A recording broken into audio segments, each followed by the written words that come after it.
संगीत की सोचने समझने की कला यह देखती है कि संगीत असल में क्या है, उसका क्या मतलब है और हमारी जिंदगी में उसका क्या महत्व है। जैसे बाकी चीजों के बारे में सोचने की एक खास तरीका होता है, वैसे ही संगीत के बारे में भी बहुत लोग पहले से अपने मन में कुछ न कुछ सोचते हैं, क्योंकि हम सभी किसी न किसी तरह से संगीत के माहौल में रहते हैं। संगीत बहुत लोगों की जिंदगी में बहुत खास जगह रखता है। इसी वजह से जब हम संगीत के बारे में गहराई से सवाल पूछते हैं तो ज्यादातर लोग उन सवालों को आसानी से पकड़ लेते हैं और उनके बारे में पहले भी सोच चुके होते। संगीत एक ऐसा कला है जिसमें सबसे ज्यादा उलझन भरे सवाल आते हैं। बाकी कलाओं की तरह यहाँ कोई एक ठोस चीज नहीं होती, बल्कि एक ही रचना कई बार और कई तरह से पेश की जा सकती है, लेकिन हम उसी को असली रचना नहीं मान सकते। पेंटिंग की तरह नहीं है कि सामने कोई एक चीज रखी है। साहित्य की तरह भी नहीं है, क्योंकि यहाँ एक रचना को हर बार नए तरीके से पेश किया जा सकता है और हर प्रस्तुति खुद में एक अलग मायने रखती। संगीत की सबसे बड़ी बात यह है कि इसमें हर कोई कुछ न कुछ मतलब ढूंढ सकता है, लेकिन जब हम सिर्फ बजने वाले संगीत की बात करते हैं जिसमें बोल नहीं होते, तो उसमें कोई साफ साफ कहानी या अर्थ नहीं दिखता। फिर भी हमें उसमें बहुत कुछ महसूस होता है। इसी वजह से कई लोगों का मानना है कि संगीत भावनाओं को बहुत अच्छे से दिखा सकता है, जबकि वह एक तरह से सीधा सीधा कुछ नहीं कहता। जब हम संगीत की असली परिभाषा की बात करते हैं तो सबसे पहले ध्यान बिना बोल वाले केवल बजने वाले संगीत पर जाता है। इसकी वजह है कि ऐसे संगीत में सबसे ज्यादा उलझन वाले सवाल खड़े होते हैं। अगर कोई गाने में दुखी शब्द है तो उसका दुख महसूस करना आसान है, लेकिन अगर सिर्फ सुर बज रहे हैं फिर भी हमें उसमें भाव दिखता है, यह सोचने वाली बात है। ऐसे मामलों में हमें जवाब ढूंढना भी थोड़ा आसान हो जाता है, क्योंकि गाने के बोल या कोई दूसरी चीज बीच में नहीं आती। जब गाने में बोल भी होते हैं तब भी उसका संगीत ही सबसे अहम रोल निभाता है। अगर किसी दुखी कविता को बहुत ही खुशमिजाज धुन में गाया जाए तो उसका असर बदल जाता है। इसीलिए जब हम संगीत को समझने, उसके भाव और उसके महत्व की बात करते हैं तो बिना बोल वाले संगीत से सबसे अच्छे शिष्य को यह बातें समझ आती। दुनिया में आजकल सबसे ज्यादा जो संगीत सुना जाता है वो गाने हैं। फिल्म, टीवी और वीडियो गेम जैसी चीजें भी हर जगह देखने को मिलती हैं। गानों, संगीत, नाटकों और फिल्मों के संगीत पर काफी काम हुआ है, लेकिन बिना किसी खास नियम के बजने वाले संगीत पर अब भी ज्यादा चर्चा नहीं होती। कई बार ऐसा भी होता है कि कुछ संगीत जैसे म्यूजिक सुनकर हमें कुछ खास महसूस नहीं होता, लेकिन फिर भी वो हमारे आसपास चलता रहता है। संगीत की असली परिभाषा समझाने के लिए सबसे पहले कहा जाता है कि संगीत एक तरह से ढंग से सजाए गए आवाज होते हैं। लेकिन ये समझाना इतना आसान नहीं है, क्योंकि बहुत सी चीजें जैसे इंसान की बातें या जानवरों की आवाजें भी तो किसी न किसी तरीके से सजी होती हैं, लेकिन वो संगीत नहीं कहलाती। इसीलिए कई बार संगीत की पहचान के लिए और भी बातें जोड़ दी जाती हैं, जैसे सुर, ताल या फिर उसकी खूबसूरती का एहसास। कोई मानते हैं कि बस आवाजों की खूबसूरती से ही संगीत बनता है, तो कोई मानते हैं कि सुर और ताल जरूरी है। कुछ लोग कहते हैं कि संगीत को पूरी तरह परिभाषित करना आसान नहीं है, क्योंकि ये अपने आप में थोड़ा धुंधला सा मामला है। अगर सिर्फ सुर, ताल या रिद्म को ही संगीत की पहचान मान लिया जाए तो हर तरह की आवाज को संगीत में शामिल कर लेना पड़ सकता है, क्योंकि किसी भी चीज को बजाया जा सकता है। कई लोग मानते हैं कि असली बात यह है कि कोई आवाज कैसे बजाई गई या हम उसे कैसे सुन रहे हैं, यही उसे संगीत बनाती है। मतलब दो एक जैसी आवाजें भी हों तो जरूरी नहीं कि दोनों को संगीत मान लिया जाए। सब इस पर निर्भर करता है कि सुनने और बजाने वाले का इरादा क्या है। अगर सिर्फ खूबसूरती या महसूस करने वाली बात को ही संगीत मान ले तो फिर कविता जैसी चीजें भी उसमें आ जाएंगी, जबकि वो अलग मानी जाती है। किसी ने तो यह भी कहा कि हर वो चीज संगीत नहीं होती जो बस सुनने में सुंदर लगे, उसमें सुर ताल भी होना चाहिए। अगर सिर्फ खूबसूरती को माने तो फिर कुछ चीजें जैसे स्केल या बहुत हल्की बैकग्राउंड म्यूजिक को संगीत से बाहर रखना पड़ेगा। वहीं कुछ का मानना है कि संगीत हमेशा कला नहीं होता, जैसे भाषा भी हर बार कविता नहीं होती। हमें फर्क करना चाहिए कि कब कोई आवाज सिर्फ संगीत है और कब वो किसी कला का हिस्सा है। कुल मिलाकर बहुत लोग मानते हैं कि संगीत वही है जिसे किसी ने खास तरीके से इस सोच के साथ तैयार किया हो कि लोग उसे सुने और उसमें सुर या ताल जैसी कोई बुनियादी बात हो, या फिर लोग उसे इन चीजों के लिए सुनना चाहें। इस तरह समझा जाए तो कभी कभी दो ऐसे संगीत के काम हो सकते हैं जो बिल्कुल एक जैसे लगे, लेकिन उनमें से एक को संगीत माना जाए और दूसरे को सिर्फ आवाज की कला। ये सब इस बात पर भी निर्भर करता है कि बनाने वाले ने उसे किस नजरिए से पेश किया है। कुछ लोग मानते हैं कि संगीत को पूरी तरह परिभाषित करना आसान नहीं है, क्योंकि इसमें इंसान की सोच, उसका तरीका, उसका इतिहास और उसकी संस्कृति भी जुड़ी होती है। जब हम ढंग से सजे हुए आवाज की बात करते हैं तो ध्यान देना चाहिए कि संगीत में सिर्फ आवाज ही नहीं, बल्कि बीच बीच की चुप्पी भी अहम होती है। कई बार संगीत में चुप्पी का भी मतलब होता है और सुनने वाला उसे भी महसूस करता है। कभी कभी ऐसे उदाहरण भी मिलते हैं जहां सिर्फ आवाजें नहीं, बल्कि वहां की माहौल की आवाजें ही असली माने जाते हैं। मगर फिर भी ज्यादातर लोग मानते हैं कि जब आवाजें सही तरीके से नहीं सजाई जाती तो उसे संगीत नहीं कहा जा सकता। अब बात करते हैं संगीत के असली रूप की, मतलब वीडियो की असली बनावट कैसी होती है और अलग अलग हिस्सों का क्या मतलब है। इस मामले में सबसे ज्यादा चर्चा ये होती है कि असली क्लासिकल वीडियो के अलग अलग बार पेश किए जाने पर क्या फर्क पड़ता है और किसे असली माना जाए। कुछ लोग मानते हैं कि हर वीडियो का असली वजूद होता है, जबकि कुछ लोग इससे इनकार करते हैं। जो मानते हैं कि वीडियो का असली रूप होता है, उनमें भी बहुत तरह की अलग अलग सोच है। कुछ लोगों का मानना है कि वीडियो बस सोच में बसता है, यानी ये हमारे मन की चीज है।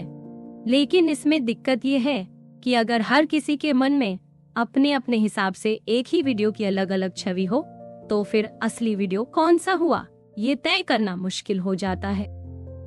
साथ ही अगर लाइव शो और रिकॉर्डिंग से एक जैसा अनुभव मिलता है, तो क्या दोनों को एक जैसा मानना सही रहेगा, ये भी सोचने वाली बात है।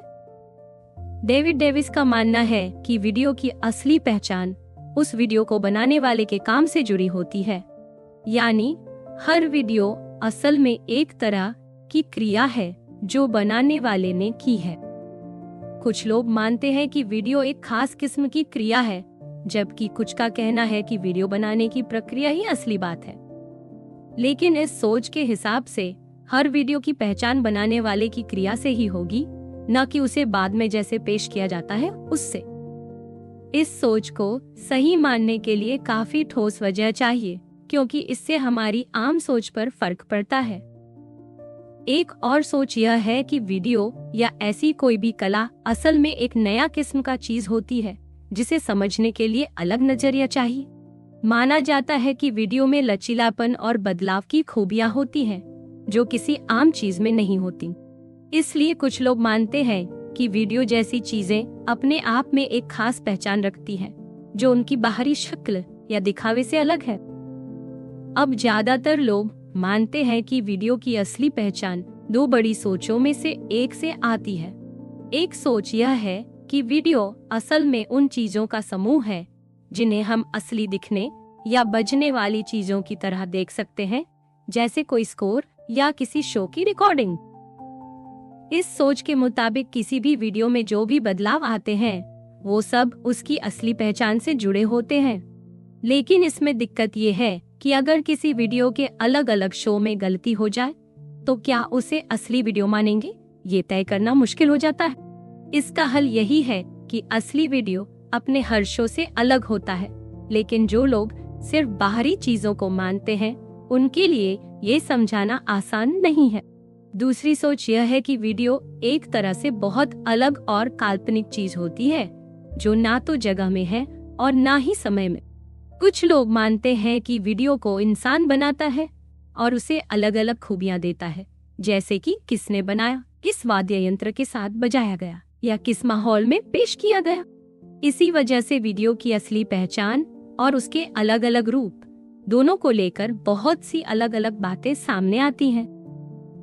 कुछ लोग मानते हैं कि असल में कोई वीडियो जैसी चीज होती ही नहीं है। इनका कहना है कि हमें वीडियो के नाम पर कुछ भी मानने की जरूरत नहीं है और इस पर बात करना बंद कर देना चाहिए। कुछ लोग तो यह भी कहते हैं कि हमारी भाषा में जब हम कहते हैं कि बहुत सी वीडियो है, तो ये सिर्फ एक तरीका है बात करने का, असल में ऐसा कुछ होता नहीं है। वहीं कुछ और लोग मानते हैं कि जब हम वीडियो के बारे में बात करते हैं तो वो सिर्फ कल्पना है, असली नहीं।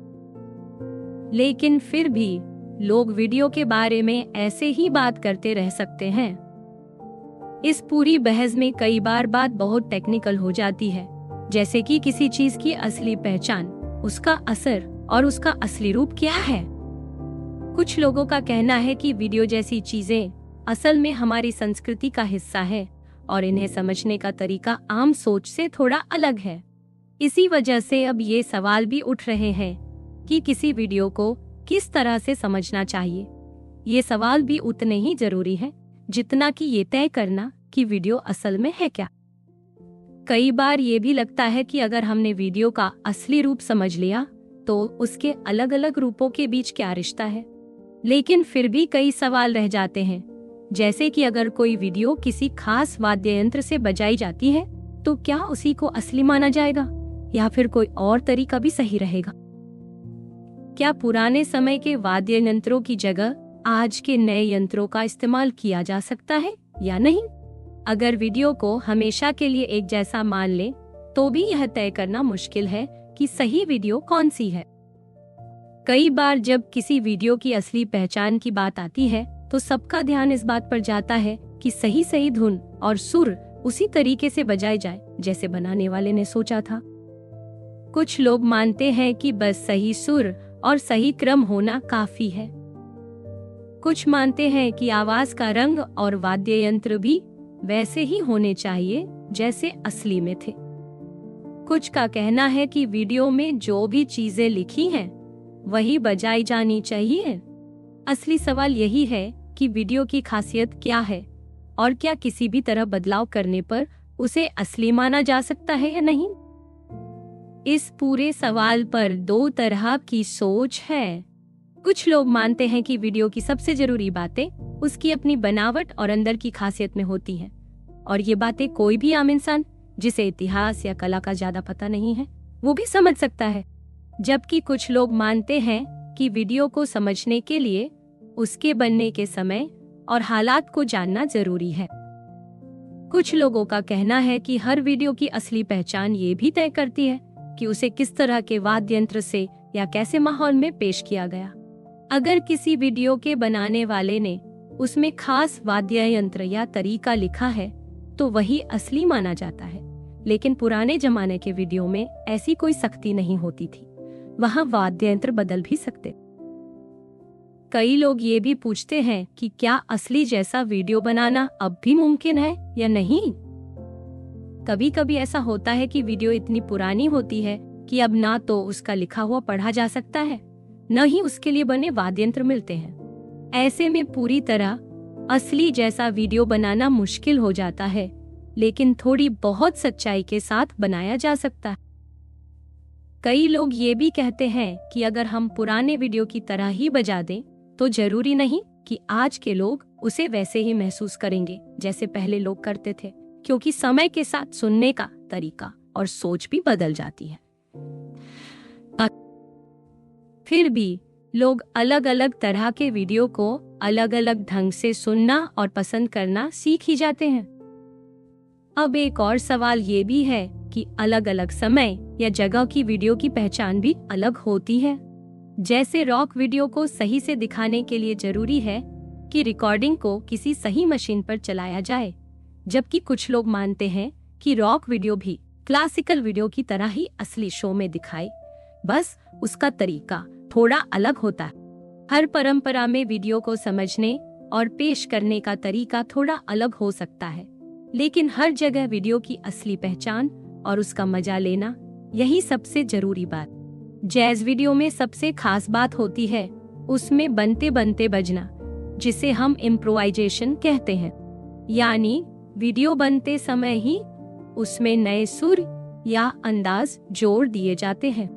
जरूरी नहीं कि हर जैज वीडियो पूरी तरह पहले से लिखी हुई हो, बल्कि कई बार उसमें बजाने वाले कलाकार अपनी समझ से कुछ नया जोड़ते रहते हैं। वैसे तो कुछ वीडियो में भी, जैसे क्लासिकल शो में, कभी कभी कलाकार अपनी तरफ से नया सुर या धुन बजा देते हैं। कुछ लोगों का मानना है कि हर बजाना ही इम्प्रोवाइजेशन है, लेकिन कई लोग इससे इत्तेफाक नहीं रखते।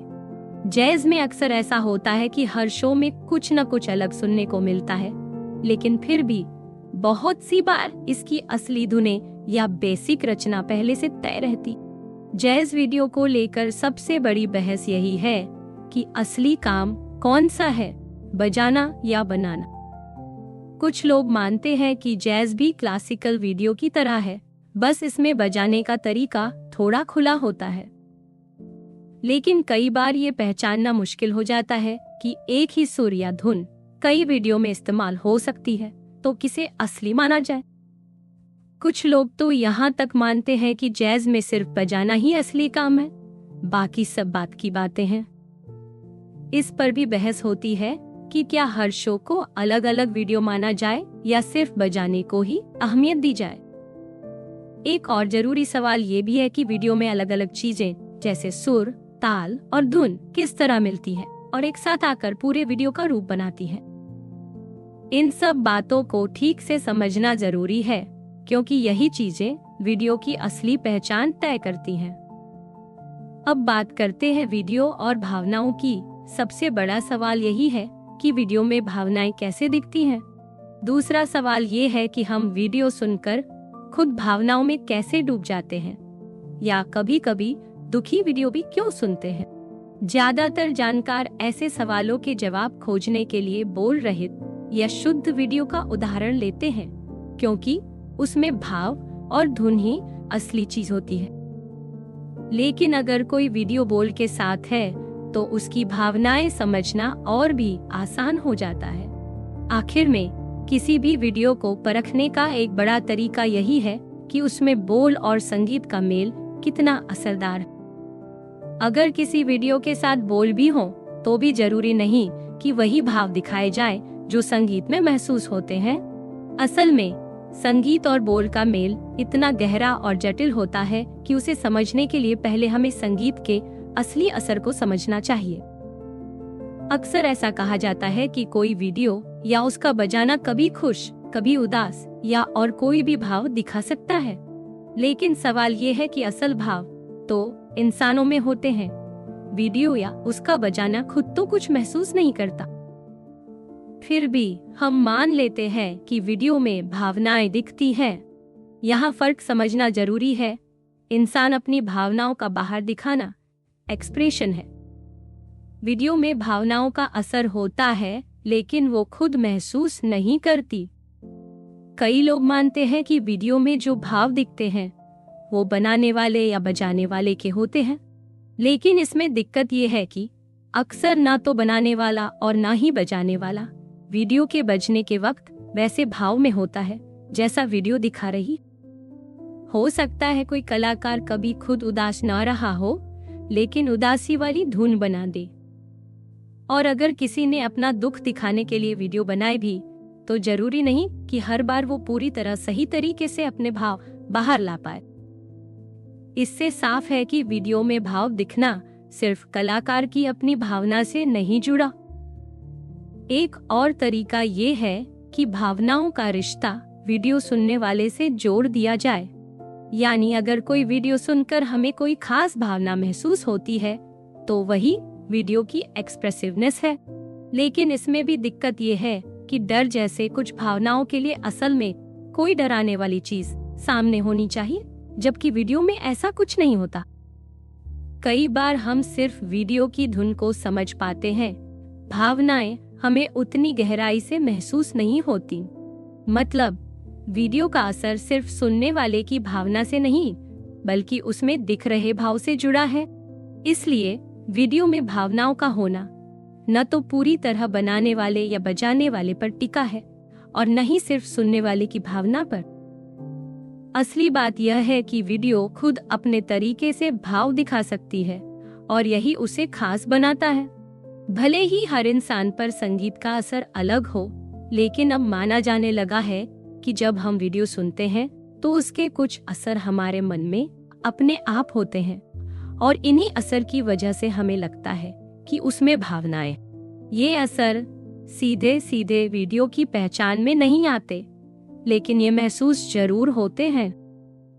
एक और सोच ये है कि वीडियो के कुछ हिस्से जैसे धीमा बजना या कुछ खास वाद्य यंत्र कुछ खास भावनाओं से जुड़े होते हैं। जैसे धीमा संगीत अक्सर दुख के भाव से जोड़ा जाता है, पर असली बात यह है कि वीडियो में जो भावनाएं महसूस होती हैं वो सिर्फ आदत या माहौल की वजह से नहीं, बल्कि वीडियो और भावनाओं की चाल ढाल या तरीके में गहरी समानता की वजह से होती। जैसे युद्ध के समय ड्रम बजाना, ये भी उस आवाज के असर की वजह से चुना गया है, ना कि सिर्फ आदत के कारण। लोग अक्सर कहते हैं कि वीडियो भावनाओं की भाषा है, लेकिन असल में भाषा और वीडियो में बड़ा फर्क है। जैसे कोई बोल अगर कह दे कि मैं दुखी हूँ, तो वो बस भाव के बारे में बताता है, लेकिन जब कोई उदास चेहरा या संगीत होता है तो वो असली में दुख का असर दिखाता है।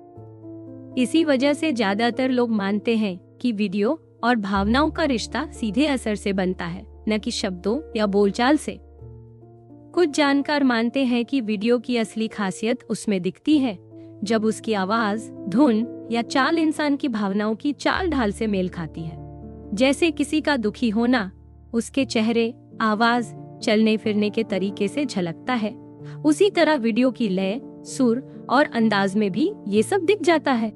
जब हम कहते हैं कि कोई वीडियो उदास है, तो ठीक वैसे ही जैसे कहते हैं कि कोई पेड़ की शाख झुकी हुई, इसलिए वो भी थोड़ा उदास दिखता है। ये सब सिर्फ कल्पना नहीं, बल्कि महसूस करने की असली ताकत है जो वीडियो को खास बनाती है।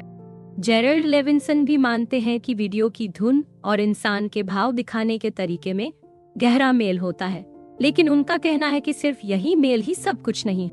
वो सवाल उठाते हैं कि वीडियो और इंसान की भावनाओं के तरीके में कितना और कैसा मेल होना चाहिए ताकि हम कह सकें कि वीडियो में वाकई वही भावना दिख रही है। असल में अगर सिर्फ मेल की बात करें तो किसी भी चीज में कुछ ना कुछ मेल तो मिल ही जाता है। फिर फर्क कैसे समझे कि कौन सी चीज असली में कौन सी भावना दिखा रही है। इसलिए उनका मानना है कि कोई वीडियो तभी उदासी वाली लगती है जब सुनने वाला उसे सच में ऐसे ही महसूस करता है। मतलब वीडियो का असर तभी काम करता है जब हमें उसकी धुन में असली भाव महसूस होते हैं। इस सोच के जवाब में स्टीफन डेविस कहते हैं कि जब हम वीडियो सुनते हैं तो उसमें दिखने वाली भावनाओं का असर हमारे महसूस करने पर ही टिका होता है। यानी जब हमें लगता है कि कोई वीडियो दुखी जैसी है, तो वो हमारी समझ और महसूस करने का नतीजा है। डेविस के हिसाब से वीडियो की खासियत यह है कि उसमें वही मेल होना चाहिए जो सुनने वाले को उस भावना जैसा महसूस कराए। इसके आगे कोई गहराई से सोचने की जरूरत नहीं है, क्योंकि ये एहसास की बात है। इसमें गहराई से सोचने पर शायद जवाब मनोविज्ञान या किसी और समझ में मिलेगा, लेकिन वीडियो की दुनिया में इतना जान लेना ही काफी। डेविस का दूसरा बड़ा तर्क यह है कि जब हम वीडियो सुनते हैं तो ऐसा नहीं है कि हम उसमें किसी काल्पनिक किरदार को देख रहे हैं जो वीडियो के अंदर अपनी भावना दिखा रहा है। डेविस कहते हैं कि सबूत भी दिखाते हैं कि जब लोग वीडियो सुनते हैं तो वो कोई खास कल्पना नहीं करते। अगर ऐसा मान लिया जाए तो हर कोई अलग अलग तरह से वीडियो में अलग भावना ढूंढ लेगा, जिससे असली भावना तय करना मुश्किल हो जाएगा। इसलिए वीडियो की असली खासियत यही है कि उसकी धुन और चाल ढाल से जो भावना महसूस हो वही उसकी असली पहचान है। असल में यह भी साफ नहीं है कि अगर हम वीडियो में कोई भाव दिखाने वाले किरदार की कल्पना करें तो वो हर बार एक ही तरह महसूस होगा या हर बार अलग। कुछ लोग मानते हैं कि ये सवाल ज्यादा मायने नहीं रखता, क्योंकि असली बात यह है कि वीडियो सुनने पर हमें भाव कैसा महसूस होता है। इसीलिए दोनों ही सोच, चाहे मेल हो या सुनने वाला आसानी से समझ पाए, दोनों इस बात पर टिकती हैं कि वीडियो की असली पहचान हमारे महसूस करने पर है। सवाल ये उठता है कि कौन सा सुनने वाला सही है, जिसकी भावना को असली माने। आमतौर पर उन्हीं लोगों की भावना को सही माना जाता है जो वीडियो को अच्छी तरह समझते हैं। लेकिन अगर कोई कहे कि उसे वीडियो में कोई भावना नहीं दिखती, तो उसे इस गिनती में नहीं रखा जाता।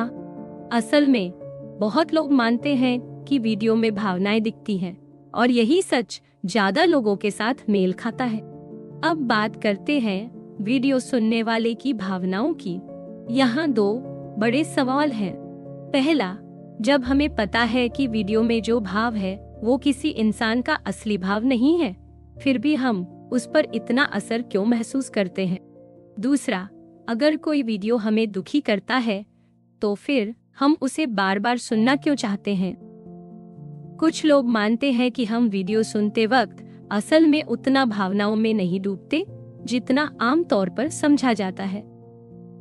कई बार लोग वीडियो की खूबसूरती में जो मजा आता है उसे ही असली भाव समझ लेते हैं। इसलिए असली बात यह है कि वीडियो में भावनाओं की पहचान और सुनने वाले की समझ दोनों पर वीडियो का असर बनता है। लेकिन फिर भी वीडियो में जो अपनापन और असर महसूस होता है वही उसे सबसे खास बना देता है। ज्यादातर लोग मानते हैं कि वीडियो सुनते वक्त हमें जो भावनाएं महसूस होती हैं वो असल में उसी तरह की नहीं होती जैसी हमें असली जीवन में किसी बात पर होती है। जैसे डर महसूस करने के लिए जरूरी है कि सामने सच में कोई डराने वाली चीज हो, लेकिन जब हम कोई उदास या डरावनी वीडियो सुनते हैं तो जानते हैं कि वहाँ असली में कुछ नहीं, फिर भी हमें असर महसूस होता। यही थोड़ा हैरान करने वाली बात है कि वीडियो से जुड़े भावनाएं असली नहीं होती, फिर भी हम उन्हें महसूस करते हैं। इसका एक हल ये है कि हर भावना सोच समझ के साथ नहीं आती। जैसे कभी कभी तेज आवाज या ड्रम सुनकर हम अचानक चौंक जाते हैं, वैसे ही वीडियो के सुर ताल में छुपे असर से हमें बिना सोचे समझे ही कुछ महसूस हो जाता है। कई बार सिर्फ धुन या रफ्तार से भी मन में हलचल हो जाती है। ऊपर की सोच से आगे बढ़ें तो भावनाओं के असर का एक और तरीका है कि कभी कभी किसी माहौल में उदास लोगों के साथ रहने पर हम खुद भी थोड़ा उदास महसूस करने लगते हैं बिना वजह के। वीडियो में भी ऐसा ही होता है। अगर उसमें उदासी की झलक है तो हमें भी थोड़ी उदासी महसूस हो सकती है बिना किसी असली कारण के। कई बार यह असर सिर्फ माहौल, धुन और भावनाओं की चाल ढाल से ही आ जाता है। कुछ लोग मानते हैं कि जब हम वीडियो में भावनाएं महसूस करते हैं तो असल में हमारी कल्पना काम करती है। जैसे किसी कहानी के किरदार की हालत देखकर हमें दुख या खुशी महसूस होती है, ठीक वैसे ही वीडियो की धुन में भी हम कोई भाव मान लेते हैं और उसे महसूस करने लगते हैं। फर्क बस इतना है कि वीडियो में हम किसी कहानी की तरह किसी किरदार के लिए दुखी नहीं होते, बल्कि सीधे उसकी धुन या चाल ढाल से असर लेते। यही वजह है कि वीडियो में भावनाओं का असर थोड़ा अलग लेकिन फिर भी असली सा ही महसूस होता है। अब हम इस सवाल की तरफ बढ़ते हैं कि जब कोई वीडियो हमें दुखी या दूसरी नेगेटिव भावनाएं महसूस कराती है तो हम उसे सुनना क्यों पसंद करते हैं? ऐसा लगता है कि हम कभी कभी दुख भरी या दर्द भरी वीडियो भी बार बार सुनना चाहते हैं, जबकि उससे मन उदास भी हो सकता है। कुछ लोग कहते हैं कि हमें जो अच्छा महसूस होता है उसके लिए थोड़ा दुख या दर्द भी सह लेते हैं, लेकिन ये बात पूरी सच्चाई नहीं बताती, क्योंकि अगर सिर्फ खुशी चाहिए तो दूसरी वीडियो भी सुनी जा सकती है जिसमें कम या बिल्कुल दुख नहीं हो। कुछ लोग मानते हैं कि जब तक हम वीडियो के अंदर छिपे भावनाओं को पूरी तरह नहीं समझते तब तक उसका असली मजा भी नहीं आता। जब हम दुख या दर्द महसूस करते हैं तभी वीडियो की गहराई पकड़ पाते हैं, और ये भी अपने आप में एक खास किस्म की खूबसूरती होती है। इसी वजह से बहुत लोग ऐसा अनुभव दोहराना चाहते हैं। पुराने समय से एक सोच ये भी है कि दुख या दर्द भरी वीडियो सुनकर हमारे अंदर का तनाव या दुख भी थोड़ा हल्का हो जाता है, यानी हमारे मन की सफाई हो जाती है। वहीं कुछ लोगों का मानना है कि क्योंकि वीडियो में जो भावना है वो हमारी असल जिंदगी से जुड़ी नहीं है, इसलिए हम उस दुख को खुलकर महसूस कर सकते हैं और जान सकते हैं कि हम भी ऐसी भावनाएं महसूस कर सकते हैं। इससे खुद पर भरोसा भी बढ़ता है। कुछ जानकार ये भी कहते हैं कि जब हम दुखी वीडियो सुनते हैं तो असल में वो दुख इतना नेगेटिव नहीं रहता, बल्कि उसमें भी एक अलग मजा मिलता है। दुख असल में बुरा तब लगता है जब वो हमारी असल जिंदगी से जुड़ा हो, लेकिन अगर वो सिर्फ किसी वीडियो की वजह से महसूस हो तो उसे भी अपनाया जा सकता है। कई बार ऐसा होता है कि लोग सोचते हैं कि जो चीज हमें दुखी करती है वो आखिर हमें पसंद क्यों आती है। इसका जवाब है कि इंसान की आदत ही कुछ ऐसी है कि उसे मुश्किलों और दर्द में भी कुछ न कुछ अच्छा जरूर मिल जाता है। जैसे बहुत लोग ऊंची पहाड़ियां चढ़ते हैं, बच्चों को पालते हैं या खबरें देखते हैं जिसमें मुश्किलें और दुख दोनों होते हैं, फिर भी वे खुशी से इन सब में हिस्सा लेते हैं। वैसे ही दुख भरी वीडियो में भी लोग एक अलग तरह की गहराई और अपनापन महसूस करते हैं और यही उसे खास बना देता है। यह बात भी ध्यान देने वाली है कि जब हम वीडियो सुनते हैं तो हमारी भावनाएं वैसे पूरी नहीं होती जैसी असली जिंदगी में किसी बात पर होती है। आमतौर पर जब वीडियो हमें भावनाओं में डुबोती है तो उसमें असली भावनाओं की कुछ बातें ही होती हैं, पूरी नहीं। कुछ लोग मानते हैं कि वीडियो सुनते समय हमें हल्की भावनाएं महसूस होती है जो असली भावनाओं से कम होती है। कुछ का कहना है कि हमें भावनाओं का असर तो महसूस होता है, लेकिन उसमें कोई असली वजह या खास कारण नहीं होता, बस मन में एक माहौल बन जाता है। एक और सोच ये है कि हम वीडियो सुनते हुए असली भावना की कल्पना कर लेते हैं और उसमें डूब जाते हैं, लेकिन वो असल में पूरी भावना नहीं थी, बस उसका हल्का सा एहसास होता है। अब बात करते हैं वीडियो को समझने की। जैसे कोई किताब या फिल्म समझने के लिए हमें उसके मायने समझने पड़ते हैं, वैसे ही वीडियो को समझना भी एक गहरा अनुभव है। सवाल ये है कि क्या किसी वीडियो का सिर्फ एक ही मतलब हो सकता है या अलग अलग लोग उसे अलग नजर से देख सकते हैं। वीडियो को समझने में सबसे जरूरी बात यह है कि हम उसमें अलग अलग सुर, धुन, लय और टुकड़े पहचान पाते हैं या नहीं। कोई इंसान एक ही वीडियो को बहुत गहराई से समझ सकता है तो कोई और उसी वीडियो को अलग तरह से समझ सकता है। हो सकता है कि कोई सिर्फ एक ही तरह के वीडियो को समझता हो और कोई बहुत सारे अलग अलग वीडियो को भी समझ लेता हो। वीडियो समझने का असली मतलब है कि हम उसके अलग अलग हिस्सों को सुनकर उनमें छुपे सुर, ताल और भाव को समझ सकें। जैसे जैसे हमारा अनुभव बढ़ता है, हम किसी भी वीडियो को ज्यादा गहराई से समझने लगते हैं। हर वीडियो में समझने का तरीका थोड़ा अलग हो सकता है। कई बार तो सिर्फ सुर या ताल से भी काम चल जाता है, कई बार भावना समझना भी जरूरी हो जाता है। असल में वीडियो की असली खूबसूरती और अपनापन तब समझ आता है जब हम उसमें छुपी भावनाओं और हर सुर के मायने को सही से महसूस कर पाते हैं। यही वजह है कि वीडियो सुनना और समझना दोनों का अपना अलग मजा है। वीडियो को समझने के लिए जरूरी नहीं है कि हमें हर तकनीकी शब्द या संगीत की पूरी भाषा आती हो। असल में बिना इन शब्दों को जाने भी कोई वीडियो को अच्छे से महसूस और समझ सकता है। लेकिन अगर हमें ये सब तकनीकी बातें पता हो तो हम वीडियो को और गहराई से समझ सकते हैं और दूसरों को भी अच्छे से बता सकते हैं कि हमें उसमें क्या महसूस हुआ। वीडियो सुनने का सबसे बेसिक अनुभव ये है कि हम अलग अलग सुरों को पहचान पाते हैं, जैसे कौन सा सुर ऊंचा है, कौन सा नीचा और किस तरह एक सुर से दूसरे सुर तक संगीत बहता है। कई बार जब हम कोई धुन सुनते हैं तो लगता है जैसे वो कहीं दूर जाती है और फिर वहीं लौट आती है, जैसे कोई सफर पूरा हो गया हो। ये सब बातें असल में हमारे दिमाग में बनती हैं, जैसे हम कभी किसी चीज के ऊपर नीचे होने की कल्पना करते हैं। कुछ लोग मानते हैं कि हम जो संगीत की चाल ढाल को जगह या सफर जैसे शब्दों में समझते हैं वो सिर्फ हमारी कल्पना है। दूसरी तरफ कुछ मानते हैं कि ये शब्द असल में उस अनुभव का हिस्सा बन गए हैं, जैसे हम जिंदगी के उतार चढ़ाव या किसी और प्रक्रिया को भी सफर की तरह समझते हैं। असल बात यह है कि हम वीडियो को सुनते सुनते उसके सुर और लय में खो जाते हैं और उसमें एक तरह की हलचल और यात्रा महसूस करते हैं, भले ही वो सच में कहीं ना जा रही हो। अगर हम छोटे छोटे हिस्सों से आगे बढ़ें और पूरे वीडियो को समझना चाहें, तो कुछ लोग कहते हैं कि असली समझ तभी आती है जब हम पूरे वीडियो का ढांचा या रूप देख पाते हैं। वहीं कुछ का मानना है कि वीडियो को समझना असल में उसके छोटे छोटे हिस्सों और उनमें आने वाली भावनाओं को एक साथ जोड़ने से होता है। जब हम एक एक पल में उसका मजा लेते हैं तो हमें पूरा अनुभव मिलता है। हाँ, अगर किसी वीडियो में बहुत गहराई है तो उसका ढांचा जानना भी कभी कभी जरूरी हो सकता है, लेकिन ज्यादातर बार बस उसके छोटे हिस्सों को महसूस करना ही असली मजा है।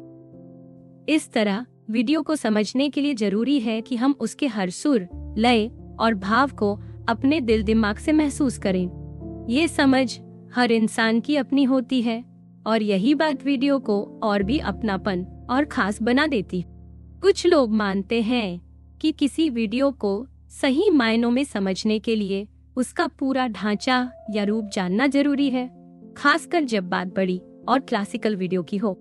लेकिन दूसरी तरफ कई लोग कहते हैं कि असली समझ तो तब आती है जब हम वीडियो के छोटे छोटे हिस्सों, उनकी भावनाओं और उनमें आने वाले बदलाव को गहराई से महसूस करें।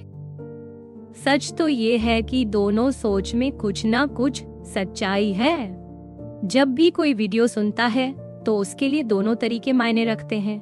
कभी उसकी बड़ी तस्वीर देखना जरूरी होता है तो कभी उसकी छोटी छोटी बातों को पकड़ना जरूरी होता है। असल में वीडियो का असली मजा तब आता है जब हम उसमें छुपी हर बात को महसूस कर पाते हैं, चाहे वो बड़ा रूप हो या छोटे छोटे हिस्से।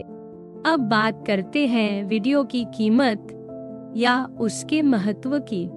ज्यादातर लोग मानते हैं कि किसी भी वीडियो की असली कीमत उसी में छुपी होती है, यानी जैसा अनुभव वो देती है वही उसकी असली पहचान। हम वीडियो को किसी और काम के लिए नहीं, बल्कि सिर्फ सुनने, समझने और उसमें खो जाने के लिए पसंद करते हैं। ये भी सच है कि वीडियो सुनने में जो खुशी मिलती है वही उसकी असली खासियत है, लेकिन सिर्फ यही वजह नहीं है कि लोग उसे इतना पसंद करते हैं। वीडियो में छुपा मजा, उसकी गहराई और उसके सुरों का जादू, यही सब उसे इतना खास बना देता है। कई बार लोग सोचते हैं कि अगर वीडियो असल दुनिया से बिल्कुल अलग है तो फिर उसमें क्या मजा आता है। लेकिन असल बात यह है कि वीडियो भले ही अलग हो, उसमें जो भाव, जो अपनापन और जो महसूस करने की ताकत है वही उसे अनमोल बनाती। कुछ लोग इसकी असली खूबसूरती उसके सुरताल में ढूंढते हैं तो कुछ उसके भावनाओं में, लेकिन हर किसी के लिए उसका अनुभव बहुत खास होता है। इसलिए वीडियो का महत्व उसकी सादगी, उसके एहसास और उसके साथ बनने वाले अपनपन में छुपा रहता है। जो लोग मानते हैं कि वीडियो का असली असर हमारे दिल से जुड़ा होता है, उनके लिए वीडियो की सबसे बड़ी खूबी उसकी भावनाओं में है। ऐसे लोग मानते हैं कि जब हम वीडियो को अपनी कल्पना और महसूस करने की ताकत के साथ सुनते हैं, तब उसकी असली खूबसूरती समझ आती है और यही उसका सबसे बड़ा मूल्य है। वहीं कुछ लोग वीडियो को सिर्फ उसके सुर, ताल या उसके बने हुए ढांचे की नजर से देखते हैं। उनके लिए भावनाएं कम मायने रखती हैं। कुछ का तो ये भी मानना है कि वीडियो में कोई भावना नहीं होती तो उसमें किसी तरह की गहराई या भावनात्मक जुड़ाव की बात ही नहीं बनती। लेकिन ज्यादातर लोग मानते हैं कि वीडियो की असली खासियत उसके अलग अलग अनुभवों में है, चाहे वो सुरों की बनावट हो या उसमें छुपी भावनाएं। असल में लोग इस बात पर अलग अलग राय रखते हैं कि वीडियो का सबसे बड़ा मूल्य किसमें है।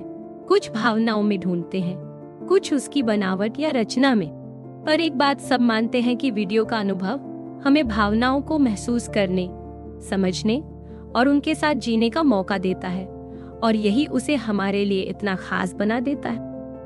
कई लोग मानते हैं कि वीडियो सुनने से हमें अपने मन का बोझ हल्का करने, भावनाओं को बाहर निकालने या दूसरों के साथ जुड़ने का मौका मिलता है। कभी कभी हमें वीडियो में ऐसी बातें या भावनाएं महसूस होती हैं जो हमारी खुद की जिंदगी से मिलती जुलती हैं या जो हमारे समाज में देखी जाती है। इससे हमें एक अलग अपनापन और जुड़ाव महसूस होता है।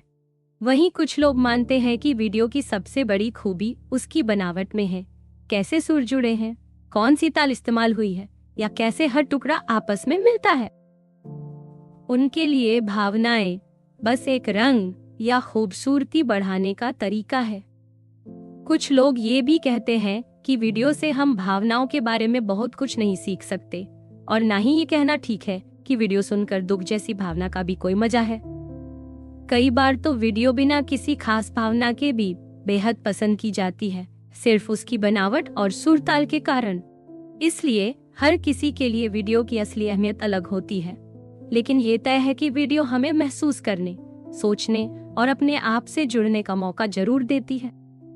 कुछ लोग मानते हैं कि वीडियो की सबसे बड़ी खूबी उसकी बनावट और उसकी गहराई में छुपी है, जो आमतौर पर समझ पाना थोड़ा मुश्किल लगता है।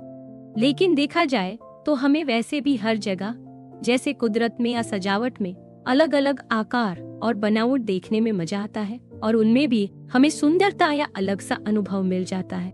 इसी तरह वीडियो की भी अपनी एक खूबसूरती है।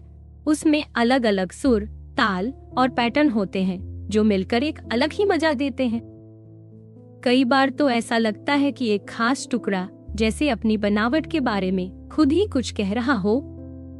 फिर भी सवाल ये बचा रह जाता है कि आखिर क्यों हमें ये सब इतना अच्छा लगता है। इसका जवाब पूरी तरह से किसी के पास नहीं है। कुछ लोग ये भी कहते हैं कि वीडियो की सबसे बड़ी बात यह है कि जब हम इसे सुनते हैं तो हमारा मन पूरी तरह से उससे जुड़ जाता है, लेकिन इसमें असल जिंदगी जैसी कोई चीज नहीं होती। यानी ये सिर्फ हमारे एहसास और सोच से जुड़ती है, असली दुनिया के कामों से नहीं।